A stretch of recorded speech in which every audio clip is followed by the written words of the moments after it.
Okay, so we're going to do the MEI M1 paper from 2015. Question 1 shows four forces acting at a point. The forces are in equilibrium. So we've got four forces acting at this point. Draw out our diagram.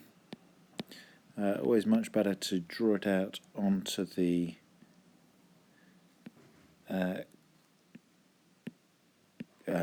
your answer paper rather than just use the diagram on the paper, because that doesn't get marked. So that's 30 degrees and that's 12 newtons. Firstly, it says show that P is 14. So P being 14, so P is vertically, so it's in equilibrium. So we're going to consider F equals MA vertically, and then presumably in part B we're going to do it horizontally. And the A is 0 because it's in equilibrium. So let's call this my positive direction, and let's prepare that my positive direction as well. So P and then minus 8 root 2 sine 45. That's this one split, so this is 8 root 2 sine 45. And yes, I know it's the same, but this is 8 root 2 cos 45. And this one here is 12 cos 30, and this one's 12 sine 30. There we go. So we've also got minus 12 sine 30 equals 0. Plug that all into the calculator, or we kind of know.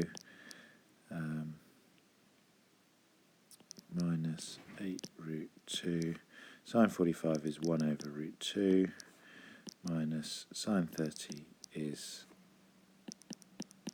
a half. So we've got P minus 8 minus 6 equals 0. So P equals 14. There we go. And then the next one is just the same idea horizontally. So hopefully you can do that yourself, but I will just run through it. F equals MA horizontally.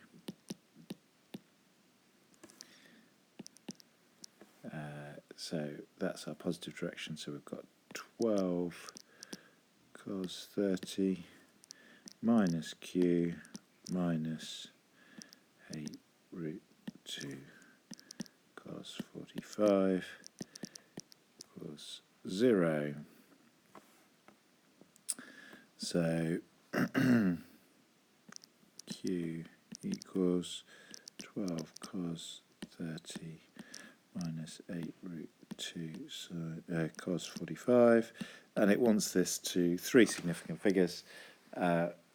So we know we can just type this into our calculator. We don't need to worry about exact form. Cos 30 minus 8 root minus 8 root 2 times cos 45 equals, so Q equals 2.3923. So Q equals 2.39 newtons. Well, it's Q newtons actually, so it's to 3 significant figures. So actually Q is not in newtons. Okay, there we go. So question 2.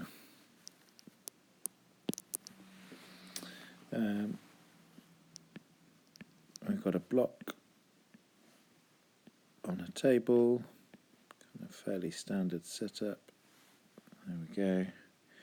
Got 2 kilograms here. Oh,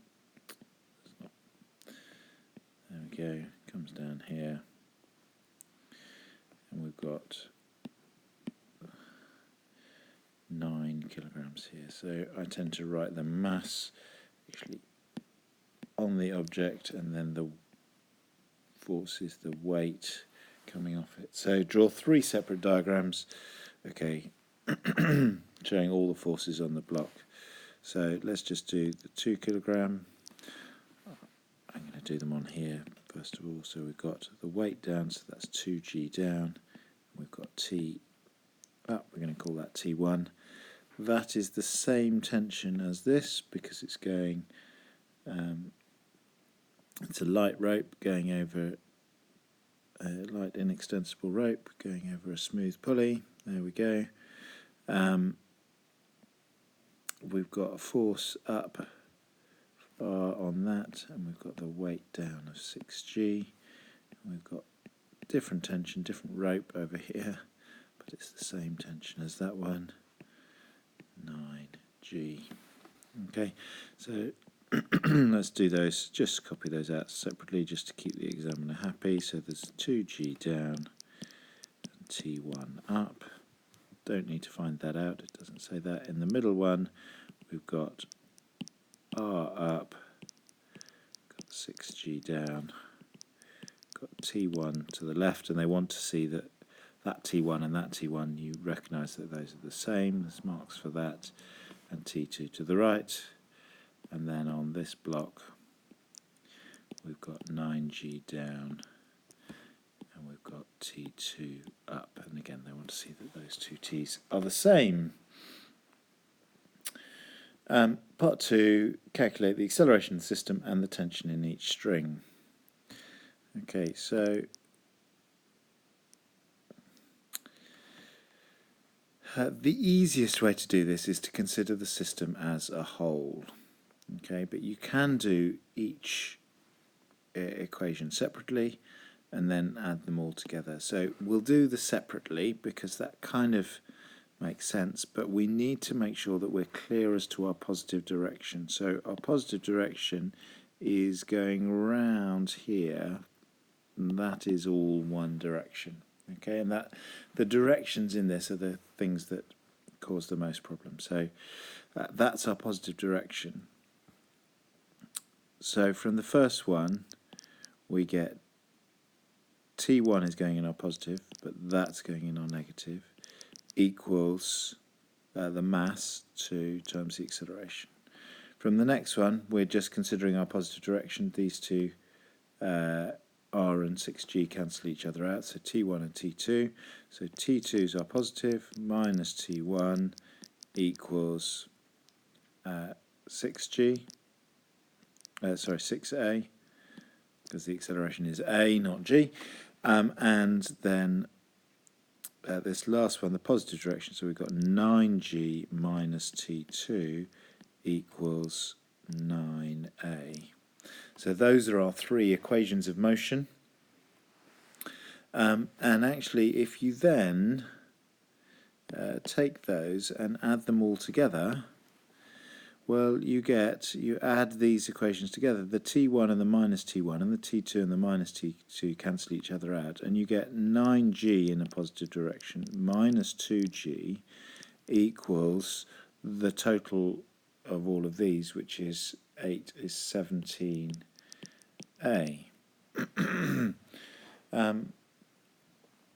So actually you get A is 7g over 17. And this equation here is the equation that you get if you consider the system as a whole, because actually if you consider it as a whole you can see that the tensions cancel each other out. Okay, so we've got A as that. Then it's a case of using the separate ones. So T1 equals 2 times A, which is 7g over 17, plus 2g. That's from that first equation there, just rearranging the first equation. So we get T1 equals 14g plus 34g, which is 48g over 17, if my mental arithmetic's right. And T2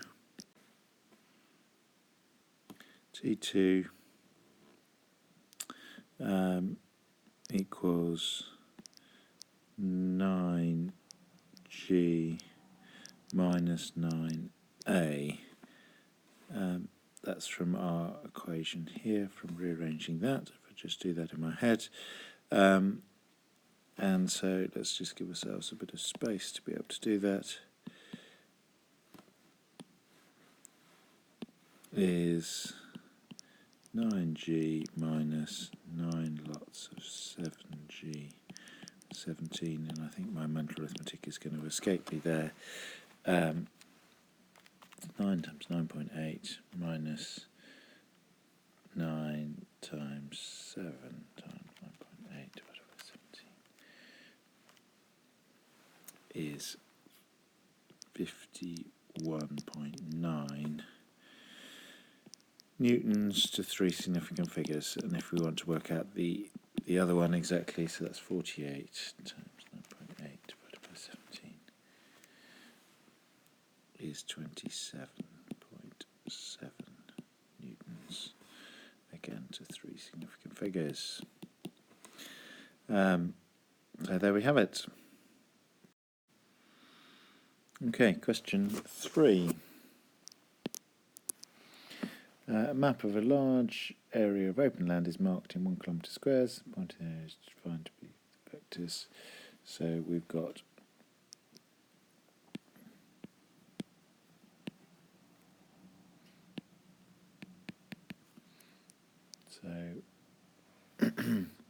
as you'd expect, 1 north is east and 1 is north.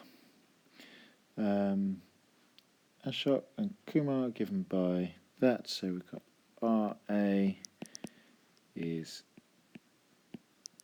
that plus H1T. So there we go, and Kumar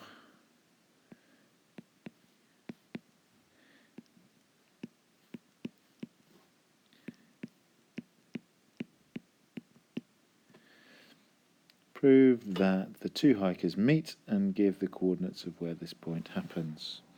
So to meet, their positions have to be the same. So we're saying that minus 2, 0 plus 8, 1, t has got to equal the vector 7t, 10 minus 4t. Okay, and to meet, okay, so vectors, so we write the vector equation and then we're going to split it into its horizontal and its vertical, so into its components. So we're going to say if it's got to meet, well, then minus 2 plus 8t has got to equal 7t. So this means that t has got to equal 2. Okay, so this is east-west, so this is our horizontal, and this is our north-south, east-west, so we've got to consider north-south. And we want to see that whether 0 plus t equals 10 minus 4t, it's going to give me 5t equals 10. Therefore t equals 2. Now only because these are both the same does it mean that they meet. Therefore, as both t's are the same, then they meet at one point. If they were different, then it wouldn't. They meet at one point. And we put that t into one of those values, so let's just do the first one. So minus 2, 0, plus 8 YT is minus 2, 0, plus 8, 1 times 2, which is 16, 14, 2 is the point there where they meet. And it wants it as coordinates, so the coordinates are 14, 2. Okay. And then compare the speeds of the two hikers. So you've got this position, and the easiest way really to get the speeds is to differentiate them, and we can differentiate them as vectors. So dr by dt, dra by dt. Well, the first vector is a constant, so that goes, so we just get the vector a1. Okay, and that's the velocity of A. So the speed of A is that, which is the square root of 8 squared plus 1 squared, which is the square root of 65. And the velocity of K equals drk by dt, which equals 7 and then minus 4. So the speed K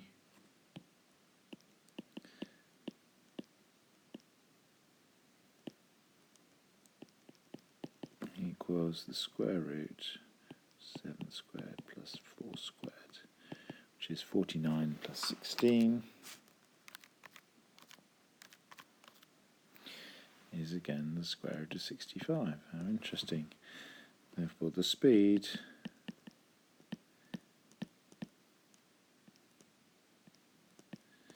are equal.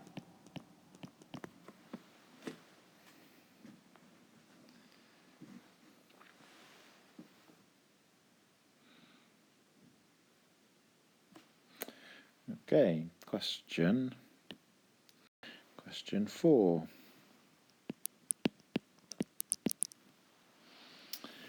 Figure 4 illustrates a horizontal road.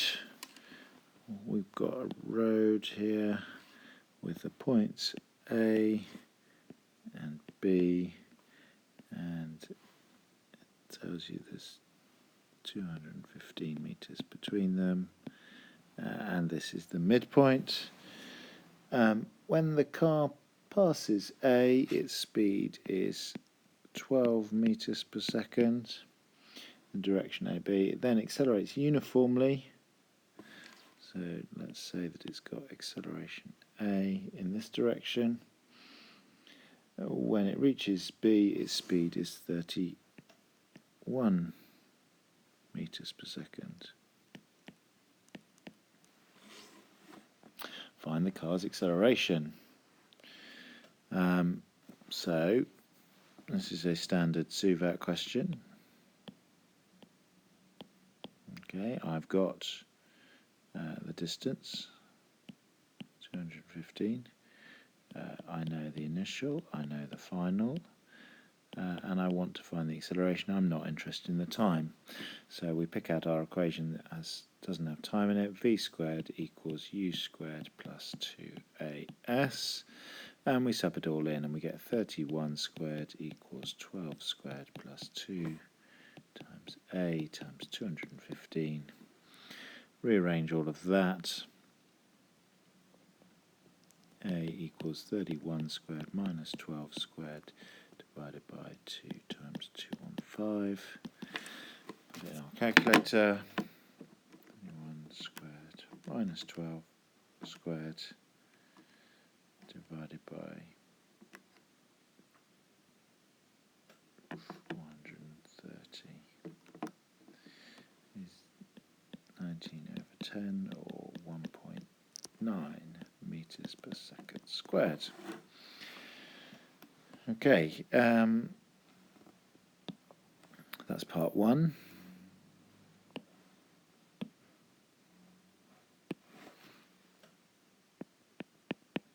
Part two. Find how long it takes. So this is just again using another suvat. We can use any of them.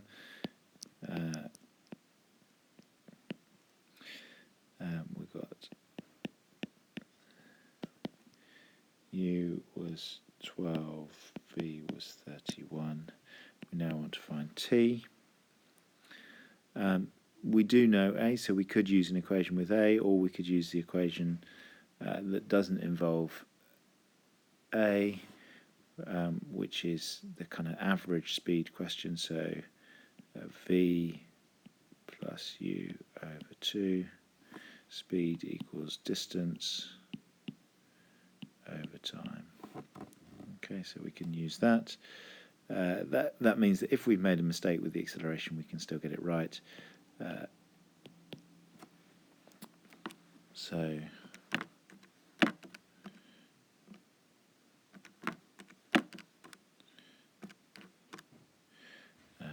we've got 215 divided by that. So T equals 10. Okay. Part 3. Find how long it takes the car to travel from A to M. So we now need to new suvat, and this is really important that you kind of consider that, and we're really aware of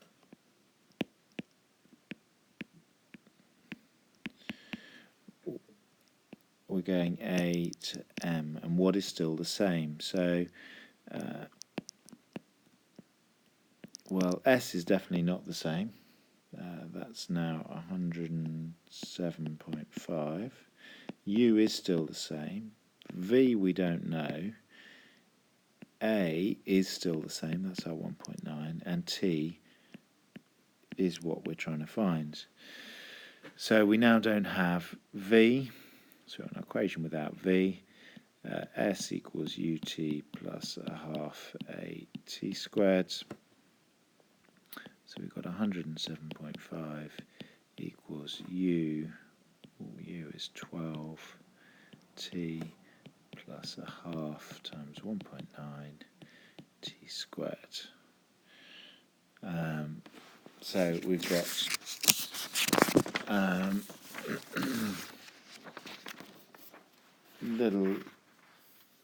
little bit of a quadratic here that we're going to solve. So 0 equals, and we've got 1.9, so we've got 0.95 t squared plus 12t minus 107.5. We put that in the quadratic formula. T equals minus 12 plus or minus the square root 12 squared minus 4 times A times minus 107.5, don't lose that minus, all over 2 times 0.95. We plug that in our calculator and we get two values, 6.055 or minus 18.69, and then we know that t must be the positive value of that because we're not going backwards in time, so t equals 0.55 seconds. Okay, and then part 4. Explain briefly in terms of the speed of the car why the time taken to travel from A to B is more than half the time taken to travel from A to B. Well, this is because it is accelerating, and all of these kind of questions, or lots of them, have to do with understanding acceleration. Because it is accelerating,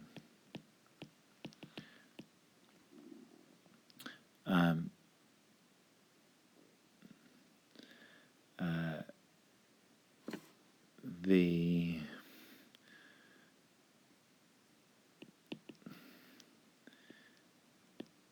average speed in the first half is much less than in the second half, and is covering the same distance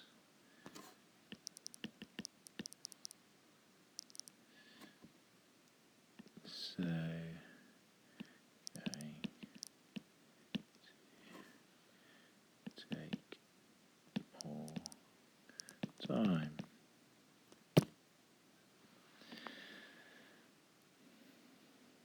There we go. Okay, so we're on to question 5. A golf ball is hit at an angle 60 degrees to the horizontal from a point O on horizontally level ground. Okay, it's nearly level. 60 degrees to the horizontal, and it's hit at 20 meters a second. So we've got gravity. Basically, it's going to do that, isn't it? We've got gravity.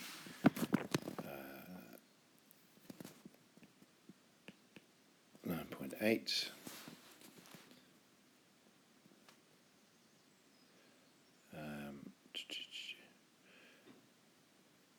Time t, and we've got y and x. So we've got s equals ut. It's starting from the origin, so there's no s naught, plus a half at squared. So x u is 20 cos 60 t plus nothing, and y is 20 sine 60 t minus, because it's opposite to the direction of y, a half times 9.8 times t squared.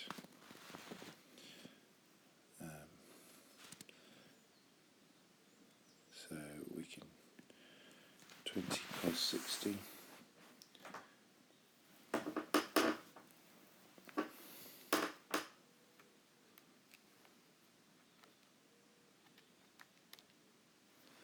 that's one that's half 10t,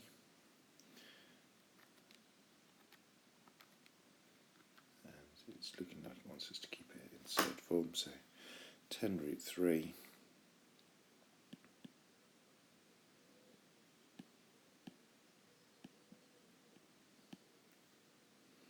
minus 4.9 t squared. So that's part 1. Part 2 is our check that we've got that right. So y equals 10 root 3t minus 4.9t squared. X equals 10t. So we're going to rearrange this one. T equals x over 10, and put it into the other one.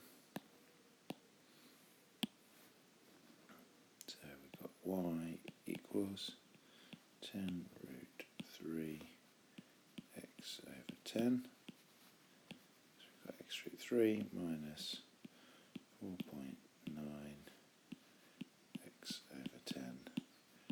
squared.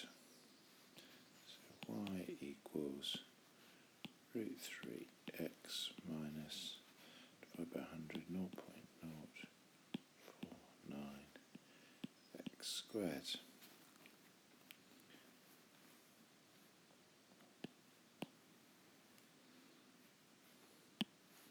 So part 3, find the range of the golf ball. Well, what's true? At the range, well, y equals 0.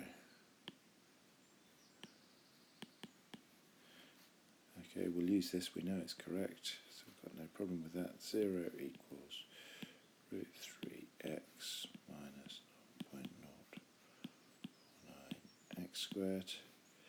We're going to divide by x because we're not interested in the case when x is 0. So we get 0 equals root 3 minus 0.049 x. So x equals root 3 over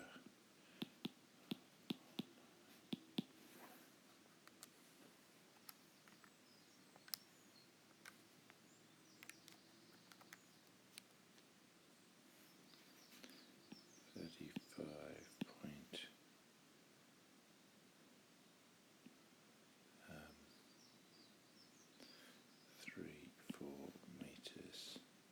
Well, actually, it's 348 meters to 3 decimal places. Seems a little too accurate. 35.3 meters to 3 significant figures.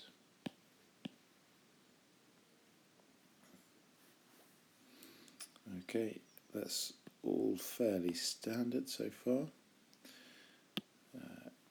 And then question 4.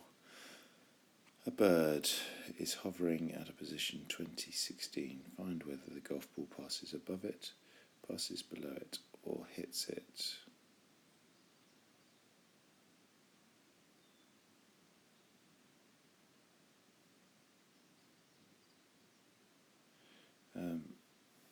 So we've got this trajectory.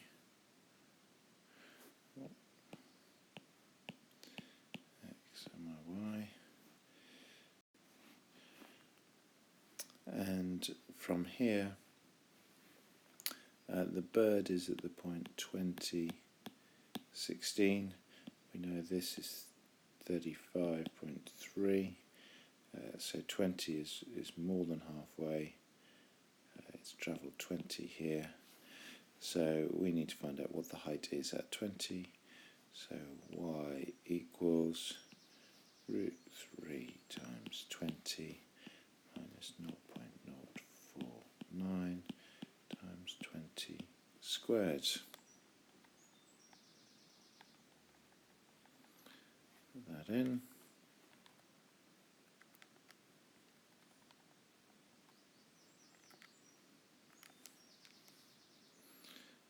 And we get 15.04. So we know that this height is 15.04. So we then got to make sure that we comment on it. 15.04 is less than 16, therefore the bird, there's my bird, therefore the bird, or the ball, really, isn't it?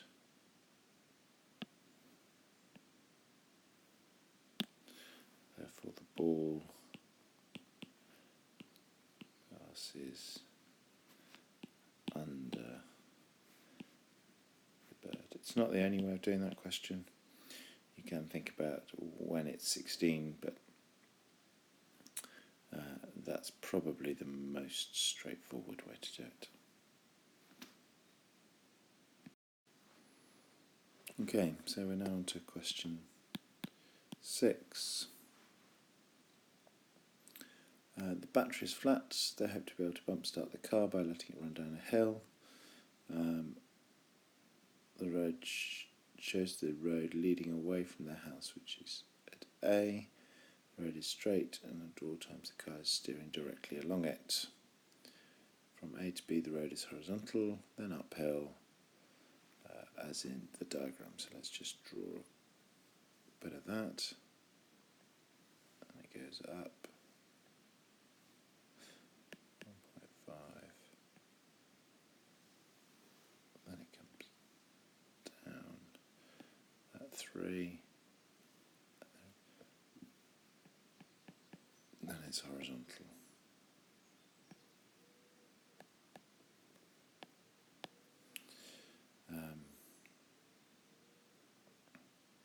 So the car has mass 750.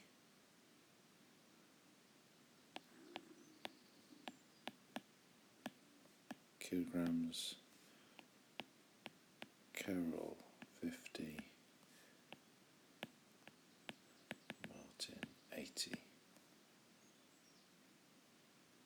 Throughout the rest of this question, when Martin pushes the car, he exerts a force of 300 newtons.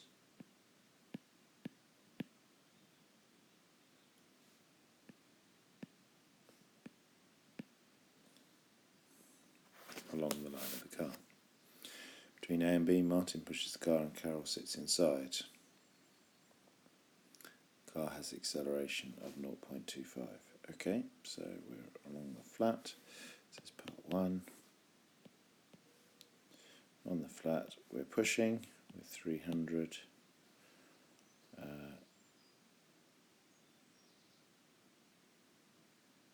Carol sits inside, Martin pushes. So inside, so it's 800 mass. And we've got a resistance to motion. And we're told that the acceleration is 0.25. Okay, so F equals MEI. That direction, we have got some forces here. 800 G and reaction, resistance, let's call this N, normal reaction. There we go. So positive direction 300 minus R equals the mass times the acceleration.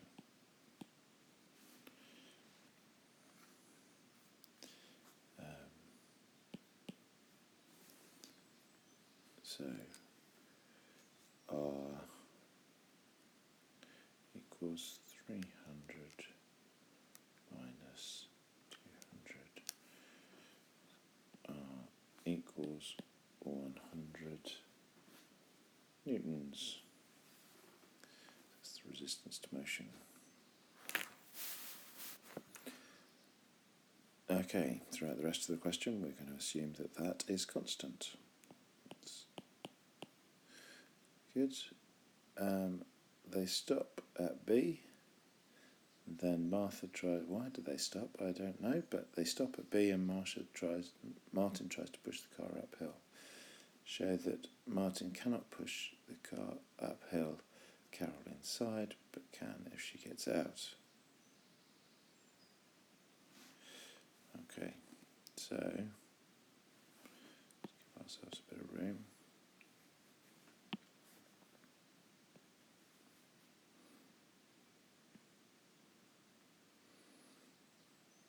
So,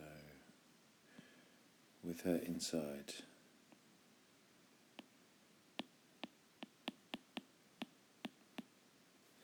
we've got 800 G.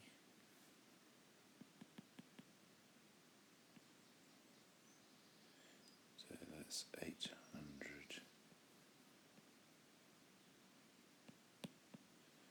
G.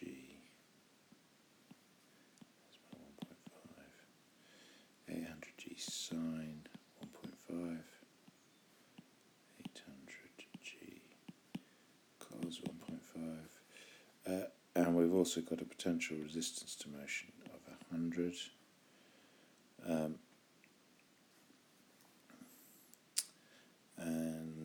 So if we just work out, we know that according to the question, this should be less than what he's capable of pushing. So force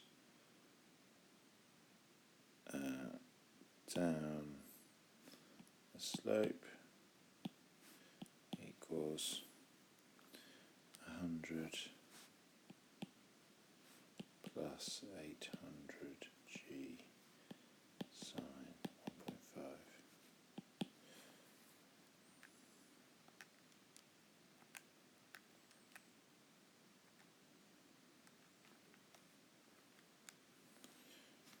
Is 305. So not by much, but which is greater than the 300 he's able to push up. 300, therefore the car won't move. Now it can't really decelerate down because of resistance, so if you get a negative acceleration, you can't say it'll accelerate backwards because that resistance force, that assumption that it's constant, is not a very accurate assumption. So we've got to recognise that that resistance force is a maximum. It's not going to cause the car to accelerate in the opposite direction. Okay, so now we've got to consider. See, this is only just, so with Carol out. Oh no, then we're still on part 2. Carol outside. So we've got the same diagram, but this time our normal reaction is 750. So we've got 750 G cos 1.5, and we've got 100 here, and 750 G sine 1.5, and we've got 300 here, and we're asked to find the acceleration. F equals ma, so the forces are going to come from my diagram. So up the slope, 300 minus 100 minus 750 G sine 1.5 equals the mass, which is 750, times the acceleration. Let's work all that out. 300 minus 100 minus 750 times sine 1.5 divided by 750. So A equals 0.0101 meters per second to 3 significant figures. Therefore can push uphill.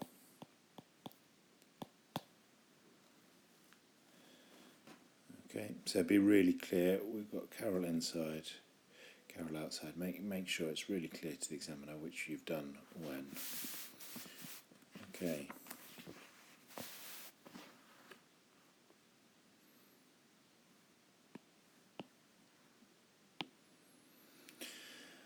While between B and C, Carol opens the window of the car and pushes it from outside while steering with one hand. Carol is able to exert a 150 parallel to the surface of the road, but at an angle. Find the acceleration of the car now. Okay, so this is part 3.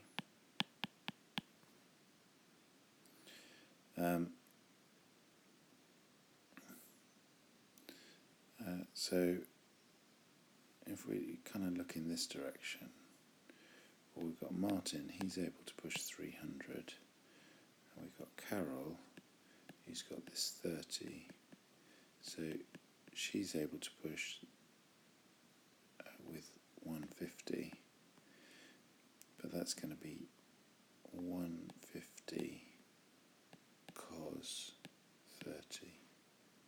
So overall it's 300 plus 150 cos 30. That's the push overall. So it's 300 plus 150 cos 30. So that's 429.9 newtons. Okay. So this is looking down on it. We've now got to go back to our side on to see the acceleration that that creates. Okay, so B to C.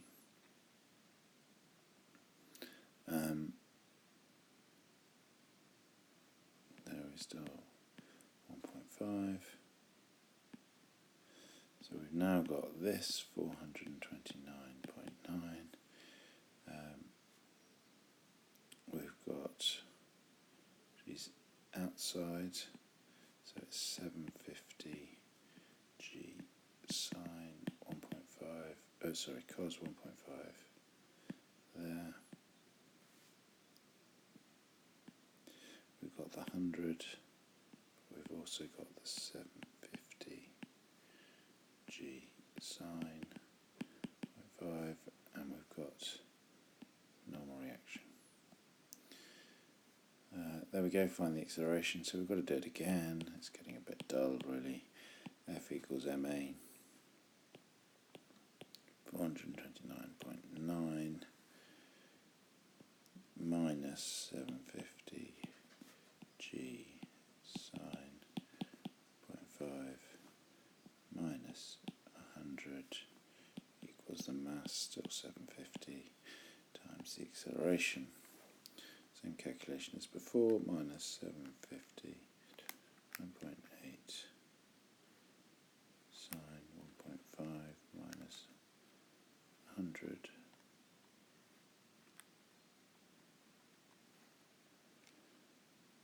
divided by 750, should be slightly more than last time.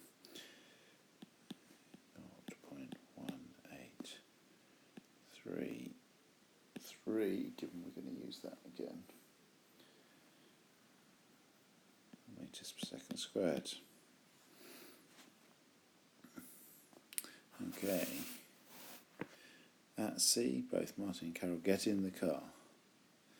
They let it run downhill under gravity. If the car reaches a speed of 8, they can get in. They can get the engine to start. Does the car reach the speed before it reaches D? Okay. Starting from rest, so we don't need to know that. So it starts at rest, and then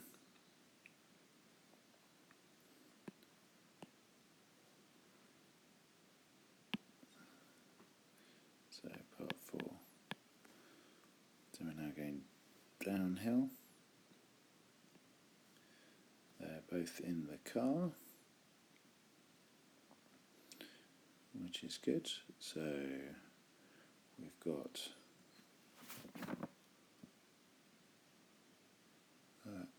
880. We've still got a resistance to motion of 100, but we've got a different slope this time. So we've got 3 degrees here. This is 880 G. This is 880 G sine 3. 880 G cos 3. This is my normal reaction. Any other forces? No. Okay, so F equals MA again to get the acceleration. The force down the slope 880 times 9.8 times sine 3 minus the 100 was the 880 times the acceleration.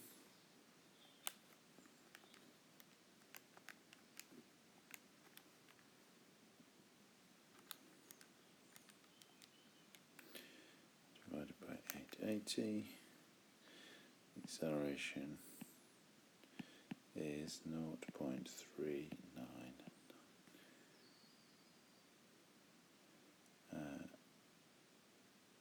Three to four significant figures. And then we need to use that to see whether they're actually going to get up to the speed. So they're going at that acceleration down this hill, and this hill is 100 meters long, so we could see with that acceleration how fast they get, given that u equals 0. We want to find the v here, and if it's more than 8, that's great. If it's less than 8, then they haven't reached the speed. So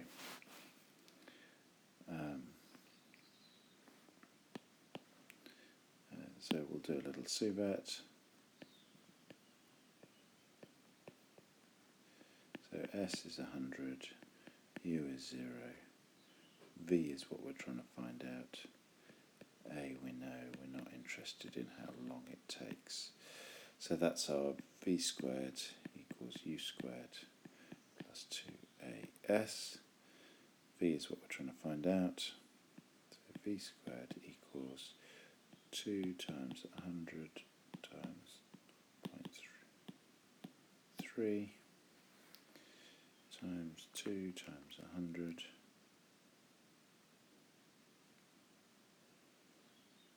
square rooted.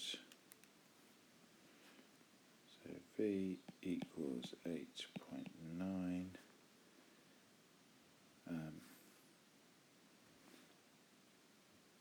Meters per second, two significant figures, therefore does reach,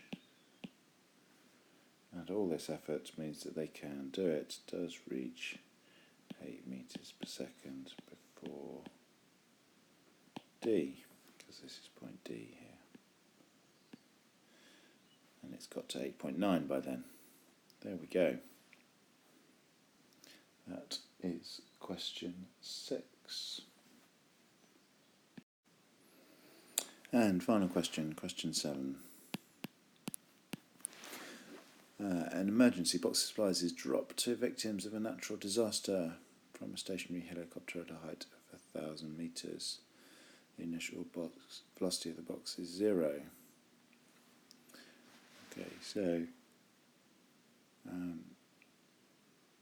we've got this box, it's being dropped. A equals 10 minus t, naught is less than or equal to t is less than or equal to 10, and a equals 0 when t is greater than 10. So it stopped accelerating when t is getting to 10. Find an expression for the velocity of the box vertically downwards for naught. So velocity equals the integral 10 minus t dt, which is 10t minus t squared over 2 plus c.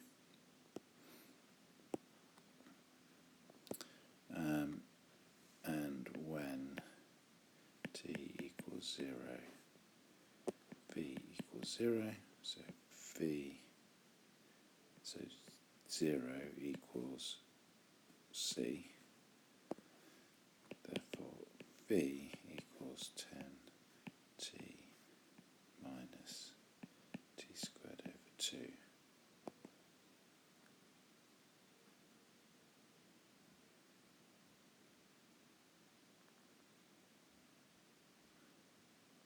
T's dropped to it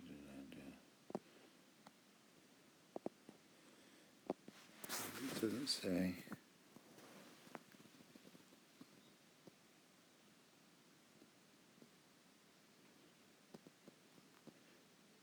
This is the acceleration down. So it's considering this as my positive direction. So this is my velocity down. is getting less. So in the downwards direction. After that it's not accelerating, so when t equals 10, v equals 10 times 10 minus 10 squared over 2, which equals 50. And then it doesn't accelerate. So when t is greater than 10, v just stays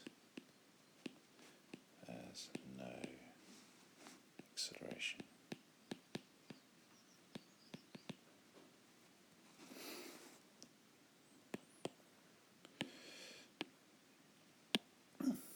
Draw a sketch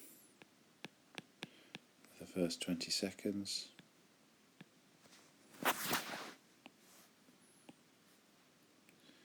So for 10 seconds, 20 seconds, so for 10 seconds it's accelerating.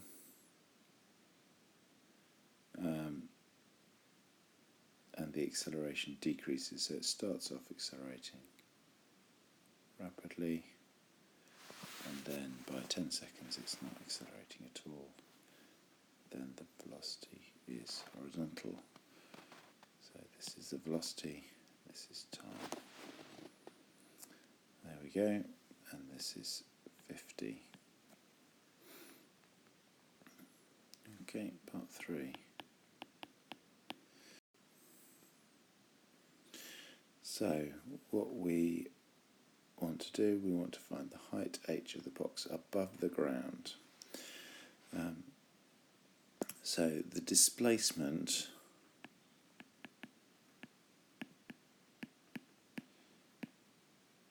and we'll think about where from in a moment, is the integral of the velocity. So we're going to integrate 10t minus t squared over 2 dt, which equals 10t squared over 2 minus t cubed over 6. But this is displacement from the helicopter, so this is 0 when t equals 0, displacement equals 0. 0, therefore this plus c, therefore c equals 0, because you put 0 in. So the displacement s equals 10t squared over 2 minus t cubed over 6. And then you look at the answer and you think, what is going on? Well, they want the height from the ground. So that is 1,000 meters up. So the height equals 1,000 minus s. So the height equals 1,000 minus 10t squared over 2 minus over 6, and hence the signs switch over, which, if you don't spot that, is not that obvious. And you really need to have this line here to indicate that you've seen what's going on. Okay, you can't just fudge that. Okay, it will be very obvious. Okay, so when t equals 10, h equals 1,000 minus, and you can do this without the knowledge of the last bit. So 1,000 minus 500 plus 1,000 divided by 6 is 2,000 over 3, which is 666.7 meters.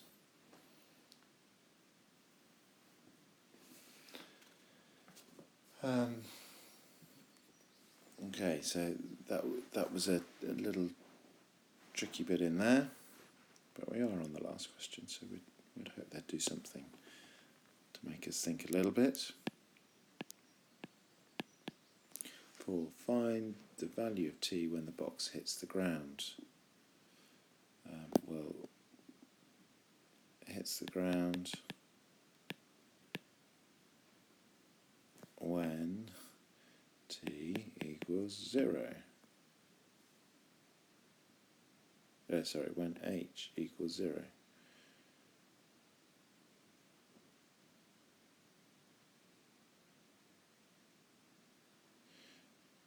So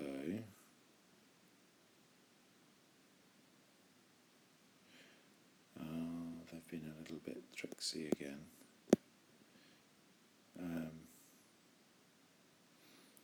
So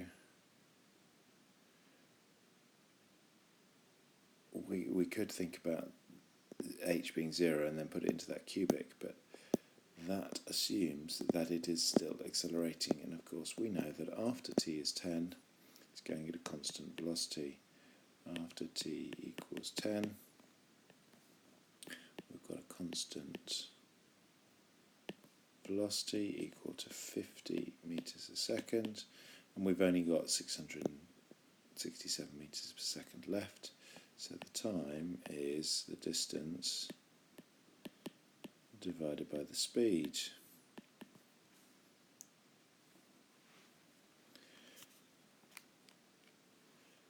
Which is 13.3 recurring seconds. Therefore, total time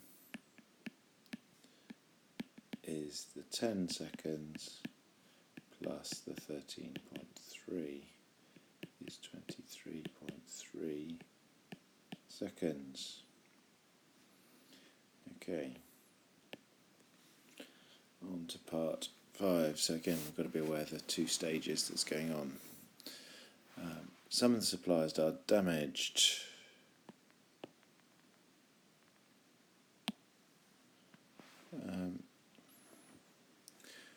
When the box hits the ground. So measures are considered to reduce the speed which the box hits the ground. Next time one is dropped, 2 different proposals are made. Carry out suitable calculations, then comment on each of them. The box should be dropped from a height of 500 instead of 1,000.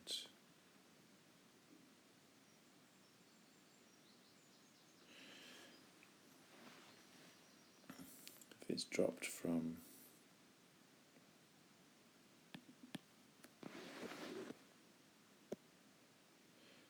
500 meters,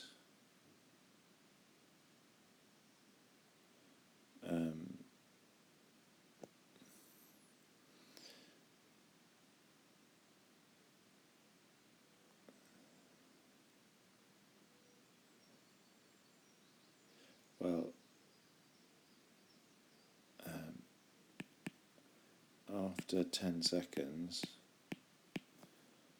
box has travelled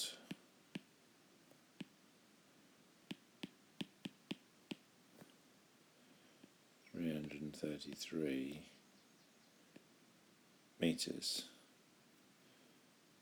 Therefore, dropping from 500 meters, it will still reach 50 meters per second. Therefore, no better. Okay. B, let's see if this is more sensible. Parachute, that seems good. So the acceleration is given by that. So, the acceleration is 10 minus 2t. V equals 10t minus t squared. So,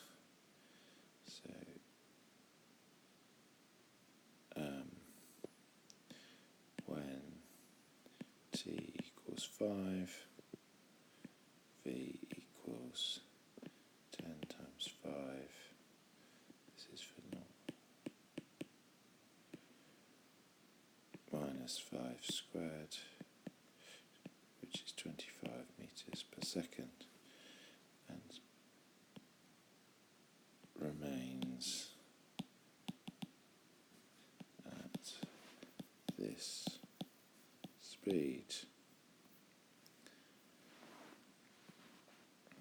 A equals 0, T5.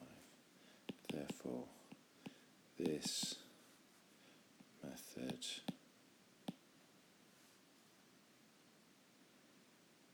reduces likelihood of damage